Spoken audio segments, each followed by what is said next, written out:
Hola hola, on se retrouve dans cette série de podcasts qui est composée de 8 épisodes dans lesquels on va voyager à travers le cycle de la Lune et notamment pour se reconnecter à l'énergie de chacune de ces phases. Et donc aujourd'hui, on se retrouve pour l'épisode 5 où on va parler de l'énergie de la pleine Lune. Donc quand la Lune, elle est pleine, eh bien notre intention, c'est le moment où elle se réalise. Donc du coup, cette phase-là, elle nous invite à la célébration, à la reconnaissance, à la gratitude, mais aussi au lâcher-prise et au pardon. Donc qu'est-ce qui se passe quand on ne prend pas le temps de célébrer tout ce que l'on a réussi à manifester?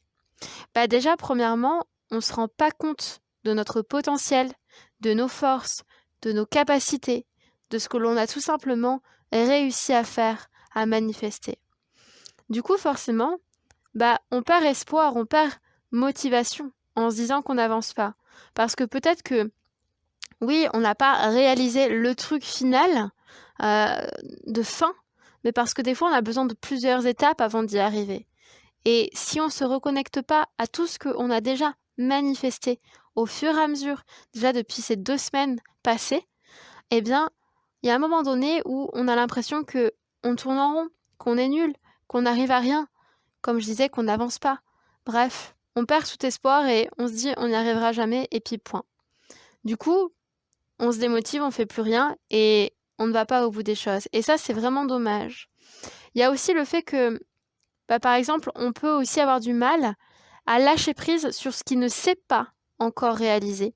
Et on entretient peut-être des rancœurs envers nous-mêmes sur ce que l'on n'a pas réussi et des difficultés peut-être à se pardonner de ne pas avoir fait assez, de ne pas avoir réussi à faire autant que ce que l'on aurait espéré, ce que l'on aurait souhaité.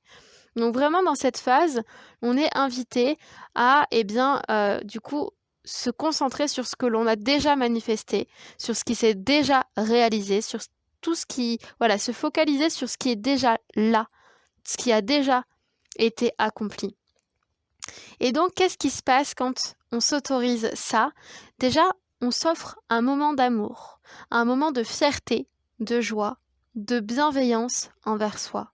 Un moment où on se célèbre, où on développe et où on cultive l'amour de nous-mêmes.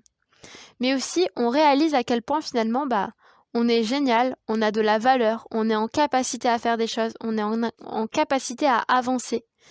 Et on accepte aussi d'être imparfait ou imparfaite, de lâcher prise, de se pardonner et de laisser partir ce qui ne s'est pas manifesté, d'autoriser à se dire que ce n'est pas grave, que les choses arriveront en temps voulu et que l'important c'est qu'il y a déjà des choses qui sont là, qui ont été faites, qui ont été manifestées. C'est vraiment cette idée de changer notre regard sur la situation dans laquelle on est pour en tirer vraiment le meilleur et les meilleures sensations que l'on peut ressentir et vraiment se focaliser sur ce qui est beau, ce qui est là, ce qui est juste. Changer notre focus, notre regard.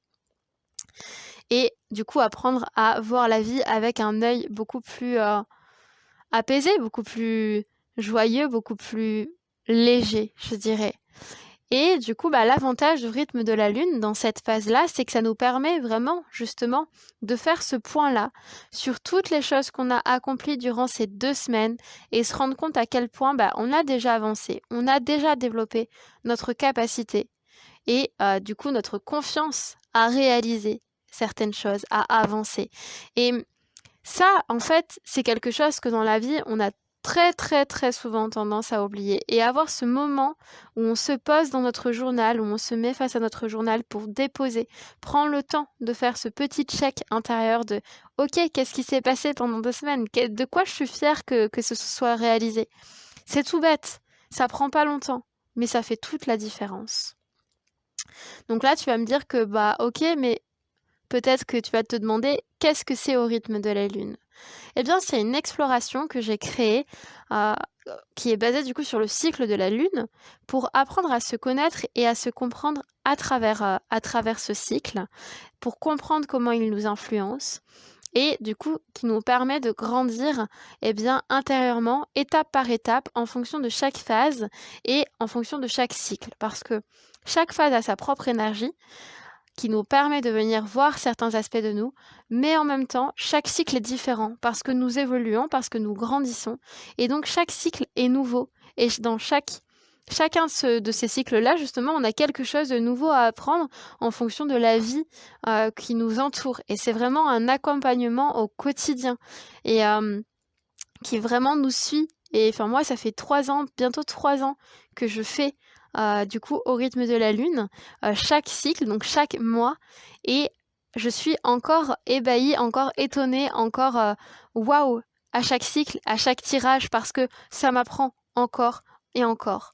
Et puis du coup, c'est aussi une proposition donc de journaling, donc de journal où tu vas venir dans ton carnet, vraiment dans cette idée d'avoir un temps pour toi, un temps pour te recentrer, pour prendre soin de toi, te reconnecter à ton monde intérieur, à ton intériorité, pour venir le découvrir, t'y reconnecter et être en capacité à être en présence de tout ce qui s'anime là en toi dans chaque instant de ta vie et pouvoir faire des liens sur comment ça influence l'extérieur et comment l'extérieur influence ton monde intérieur.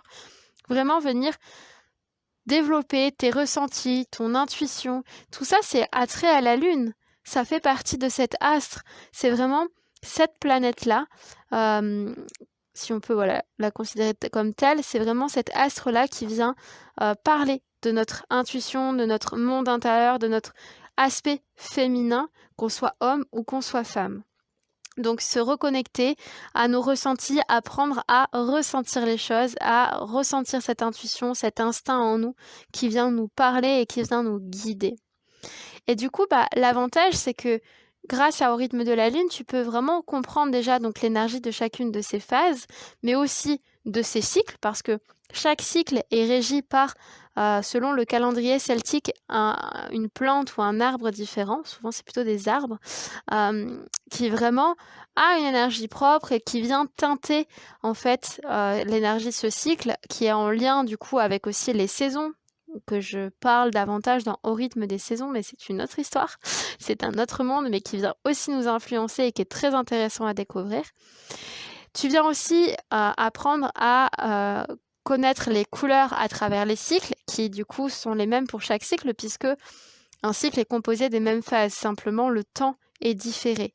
Ça ne va pas être le même temps quand c'est sur un cycle de 1 mois avec la lune que si c'est par exemple avec les saisons où ça dure 1 an. Par contre, les phases et les énergies des phases sont les mêmes et elles sont régies par des couleurs. Et là, c'est intéressant de venir explorer ça. Mais tu vas aussi venir aller plus loin. Il y a un PDF qui s'appelle Lunologie dans lequel je vais vraiment venir te faire découvrir tout l'univers qu'il y a autour de la Lune. On va parler des divinités, des animaux, des choses un peu plus astronomiques aussi et astrologiques. On va parler des nœuds lunaires, on va parler des éclipses, on va parler des lunes en couleur. Qu'est-ce que ça signifie quand on parle de la lune bleue ou de la lune rouge. On va parler aussi astrologie. Quand la lune est dans une certaine phase, dans un certain signe, qu'est-ce que ça veut dire? C'est quoi cette fusion d'énergie entre eux et qu'est-ce qui s'y passe et comment ça nous influence? Mais aussi, c'est quoi par exemple les esbats, des choses comme ça. Il y a vraiment tout un univers autour de la lune qui est à la fois, ça peut être, il y a des aspects spirituels, mais aussi des aspects très plus terre à terre et plus scientifiques. Pour moi, c'est important d'allier les deux. Et chacun y trouve son compte et voilà, et chacun y trouve ce qui fait sens en lui ou en elle. Et du coup, voilà. Donc c'est vraiment l'invitation que je propose Au rythme de la lune. Et puis voilà, j'espère que du coup ça te parle encore une fois et surtout n'hésite pas à venir, pourquoi pas partager en commentaire les célébrations qui se sont passées dans ta vie, ce que tu as envie de célébrer et partager avec nous évidemment. Et voilà, ça peut être drôlement chouette et sur ce, je t'invite à prendre soin de toi, prendre ce temps-là pour toi, pour te reconnecter à tout ce qui s'est manifesté. Et je t'envoie plein de douceur, plein d'amour et je te fais plein de gros bisous. Oh, oh, oh.